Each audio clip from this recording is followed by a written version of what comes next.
Right then, as promised, the Napoli tactic that did this to Serie A. I don't know if you saw, but 100 goals.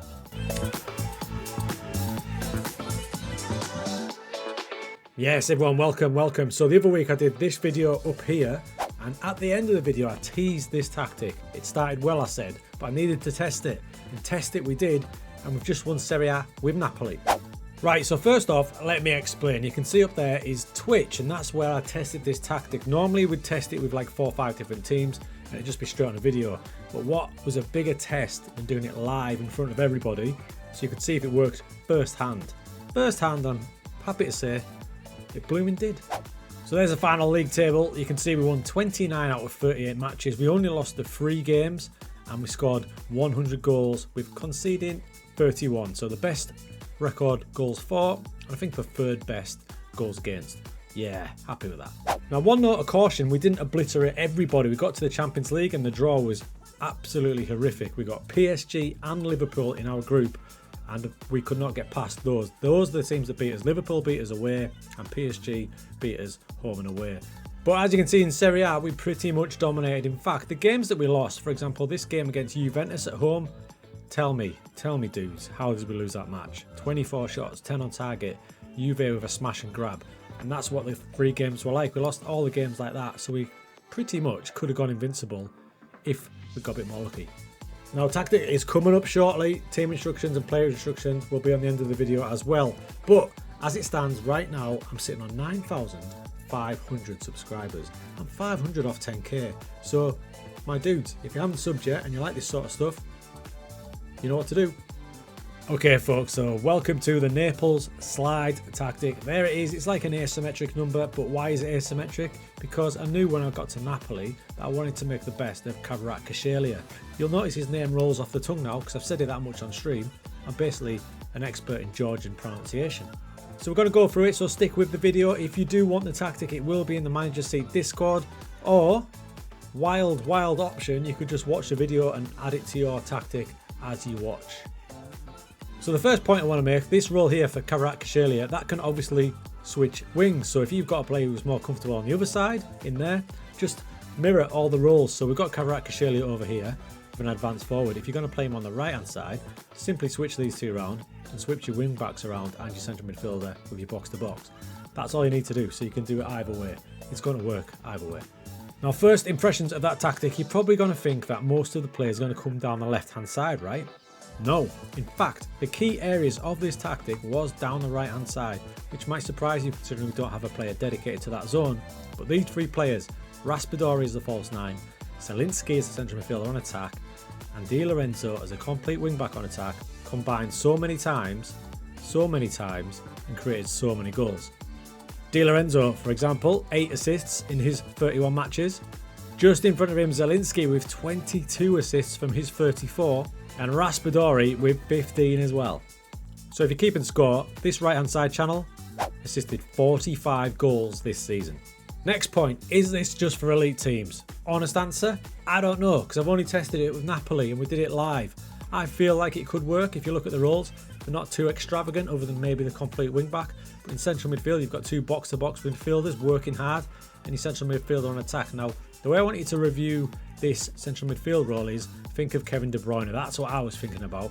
So he's not ordered to just stay in the middle, which is why on his playing instruction we've got to stay wider. So what we do need out of him though is ability to create chances. If we look at Zielinski and hover over him, we can see his passing is 17, his vision is 16, his flair is 15, his first touch is 17. He's just a wonderful technical player. Crossing of 14 helps as well. He's like my mini De Bruyne because he spends a lot of time in this channel.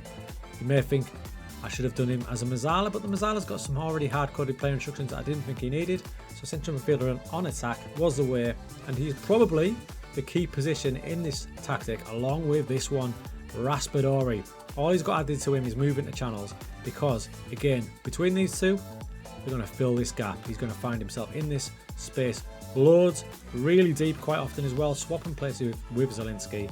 And if I show you Raspadori now, you can see his overall stats. We saw his assists.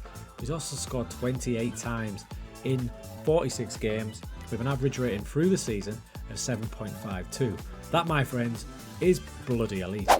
Now, as far as your other two central midfielders, you need some hard-working ones in there. Thankfully, I have Zambo and Guisa, whose technique, tackling, work rate and teamwork is all up there because he's going to be up and down, up and down. Same role for the guy next to him. He's got a few more PIs, which you'll see at the end. But these two working hard, allowing Kvaratskhelia and Zielinski to be a bit more expressive, getting further forward.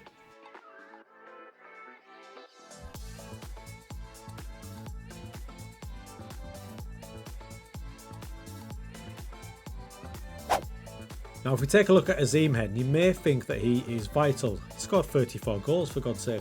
But for me, he's not the most vital role in this team. Yes, you're going to need a striker who can finish. But Raspadori and Zielinski, so your false nine and your central midfielder on attack, are higher in the tier order for me, along with a good wing back who can also provide.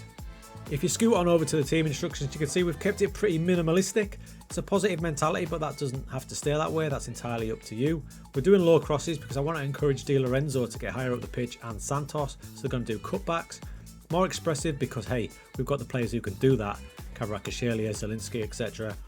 And then, in transition, simply get the ball to the fullbacks to start the movement, a counter and counter press. We're high pressing. Now, this much more often, we do drop that quite a lot. We take the lead, we drop it back. Take the lead, we drop it back. Also, in here, we've got get stuck in. That's subjective. If you feel like your team are getting too many bookings, simply whip it off. And that's about it. You see, the line isn't too high. We build slowly from the back, and it's worked quite well.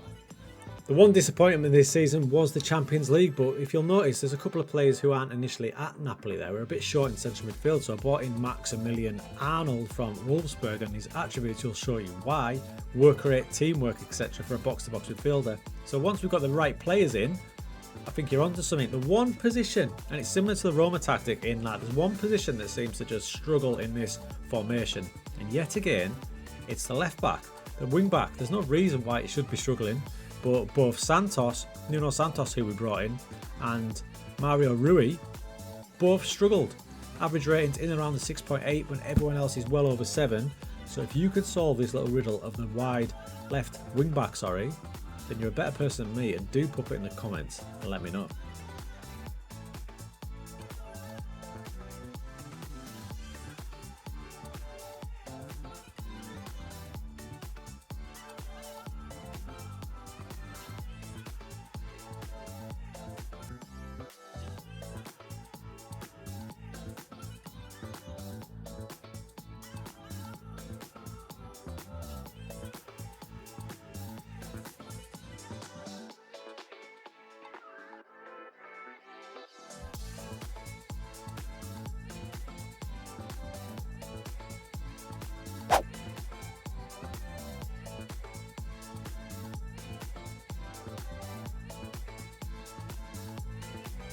So bear in mind, it has only been tested with Napoli, but it was done live so everyone could see what was going on and if it was going to work.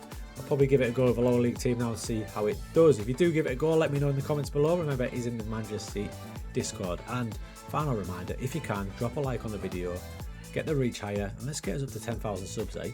Let's keep me going.